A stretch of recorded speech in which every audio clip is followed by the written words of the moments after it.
Ako po si Annalyn Arbasario, 19 years old, nakatira po ako sa Plaridel, Bulacan. Sa tulong po ng aking lola at ng aking tiyuhin, ako po ay nakapagtapos ng elementary at sekundarya. Kami po ay kabilang sa mga pamilyang mahihirap. Ang lugar po na kinalakihan ko ay malapit po sa Smoky Mountain.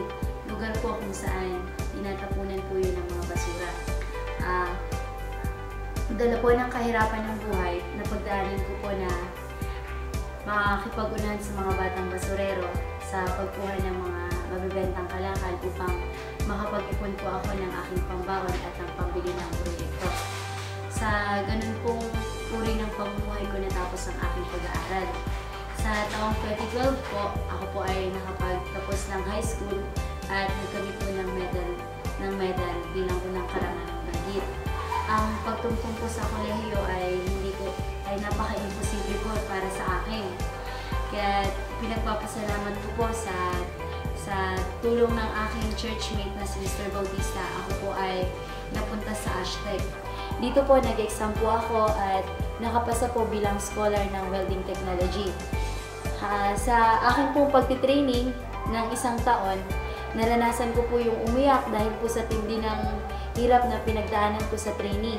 Pero sabi ko po sa sarili ko, para sa pamilya ko, gagawin ko to. Sa akin pong pag-OJT, nakitaan po ako ng head ko na ng kasipagan at ng kakayahan po na makapagturo ng welding. Kaya sa kasalukuyan po, ako po ngayon ay nagtuturo na ng welding technology.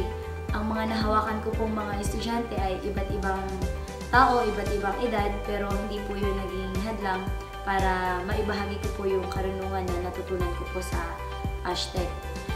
Sa kasalukuyan po, ako po ay nakakatulong na sa aking pamilya. Ito po ay pinagpapasalamat ko sa Aztec, kabalikat ang TESDA.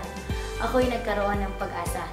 Tunay ngang hindi hadlang ang kahirapan dahil sa TESDA may pag-asa ka.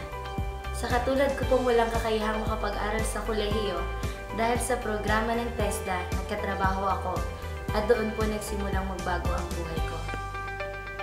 Ako po si Annalyn Arbasario. Sa TESDA, sumaya ang buhay ko. Buhay nyo, sasaya rin sa TESDA.